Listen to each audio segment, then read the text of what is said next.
In this lesson, I'm going to be discussing the most basic concepts related to slap bass playing and the slap bass style. I'm going to be spending most of my time on the two techniques that make up the foundation of most of the things that we're going to be playing in this style. And those would be the slap and the pop. Those two techniques, more than anything else, form the basis for the majority of the lines that you hear people play whenever you listen to slap bass.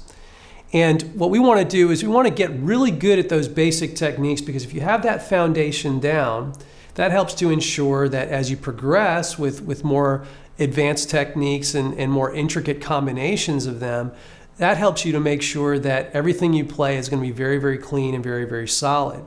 Now, when we're talking about playing slap bass, it's not really enough just to discuss the techniques themselves. It's also super important to discuss things like the quality of your tone and also the quality of your timekeeping. I'm going to be covering some of that in this particular lesson. Now let's jump into the actual techniques themselves. As I said, we're going to be looking at the slap and the pop. The slap is also referred to as the thump.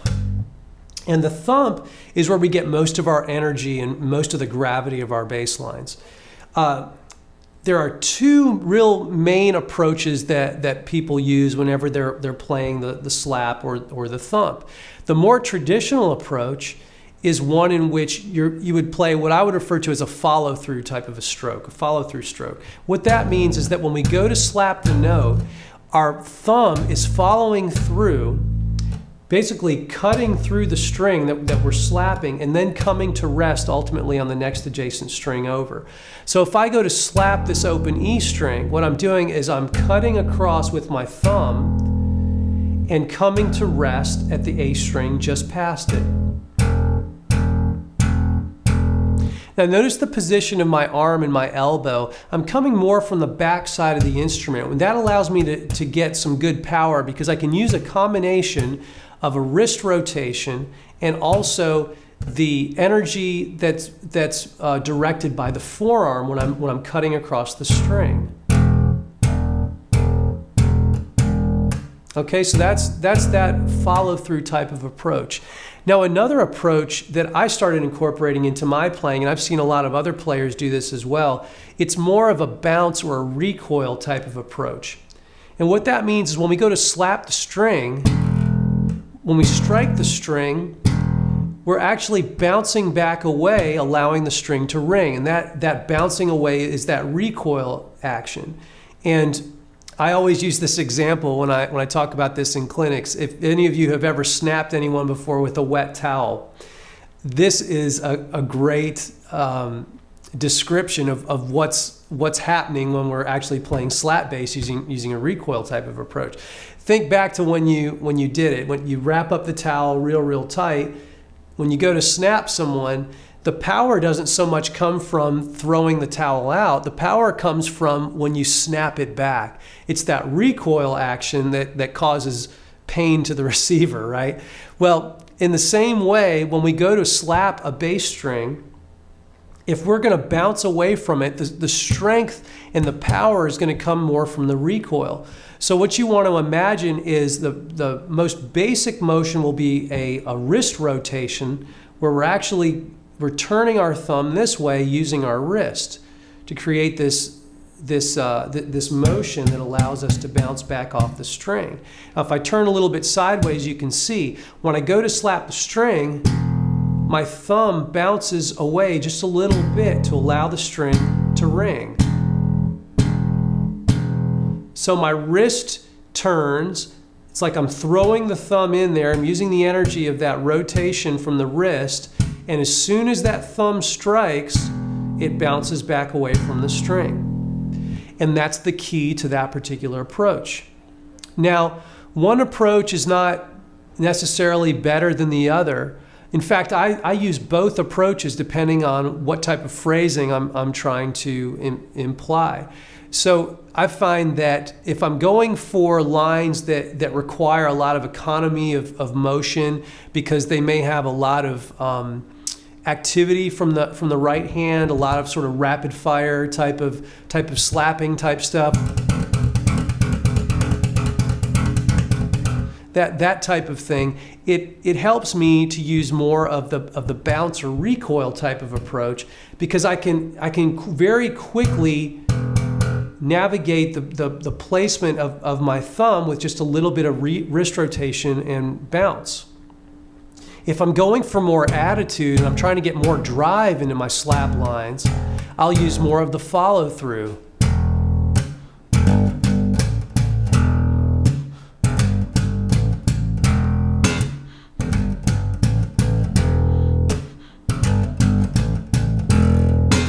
So that's more of an approach that I will use if I really want to kind of throw that energy into the timing to where it just gets rooted so very, very solid into the basic groove and the basic time feel of what's being played. So I hope that helps to describe what some of the practical differences might be in certain situations. Most players honestly stick with one approach or the other. And that's totally fine. So experiment with those two approaches to see which one is going to fit you better. All right, so now we're going to play through an exercise that's going to have us slapping through all 4 strings on the bass. Now, if you have a 5 or a 6 string bass, then you can carry this through, obviously, the entire range of your instrument through each individual string. Being that I'm on a 4 string, I'm going to start with the E string, and I'm going to slap each string in time 4 times before switching to the next string. So I'm going to take it in an ascending direction and then a descending direction, all using a metronome for our external clock source. And we want to try to practice all the time with some sort of external clock source to keep us honest with our time and keep us accountable, so we make sure we're playing as even as possible. Now what I'm going to do is each time I go to slap the string, I'm going to then mute it using my fretting hand. So I'm going to be always starting from a silent bass whenever I slap the string. All right? So this is an example of how that would sound. 1 and 2 and 3 and 4 and.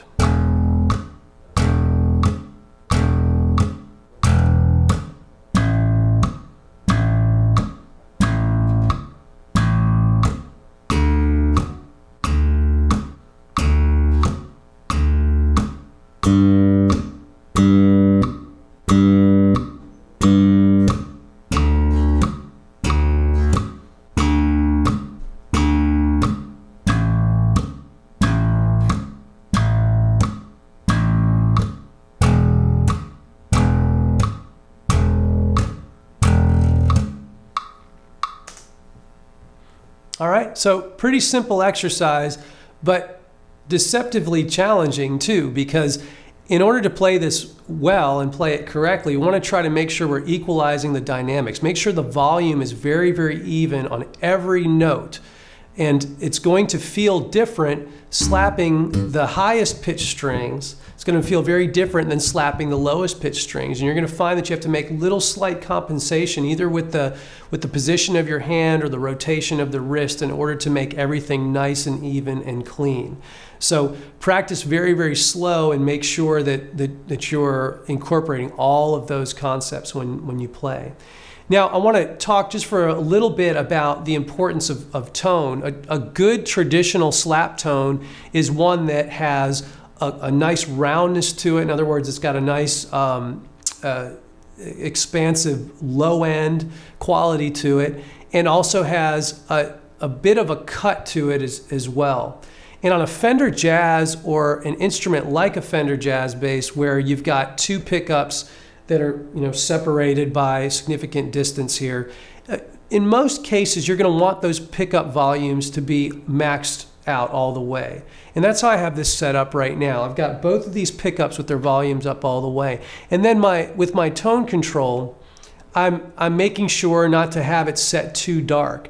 Because another characteristic of most of the slap lines we hear is that when we go to the actual popped notes,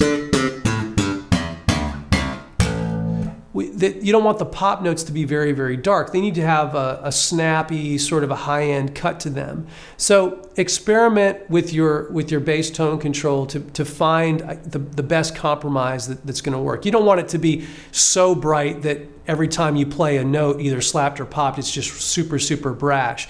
But you do want enough of a low-end grunt and a high-end cut in order to have the bass really, really speak when you're playing this type of style. Now, there's going to be a difference in response from the instrument based on whether your instrument is a passive or an active instrument. And active instruments have battery-powered preamps that essentially allow you to boost frequencies in a way that you wouldn't be able to do on a passive instrument. Basically, with the theory with the passive instrument is that with your tone control knob, it's actually more of a tone control buffer more than anything else. When the knob is turned up all the way, technically the passive bass is set flat. And when you start dialing it back, then you are incorporating a bit of a high-end cut. Well, just as, active basses differ in sound from passive basses, even a bunch of basses that are active or a bunch of basses that are passive still are going to sound very different from one another. So use your ears, listen to the players that really serve as great examples of the slap bass style. Listen to their tone very, very closely and compare it to yours. See what you can do to try to approximate that or emulate that. All right, tone is very important. Now, so much of the tone, as is the case with anything, is actually going to be coming from your hands as well. In fact, some argue that the hands are the greatest source of tone.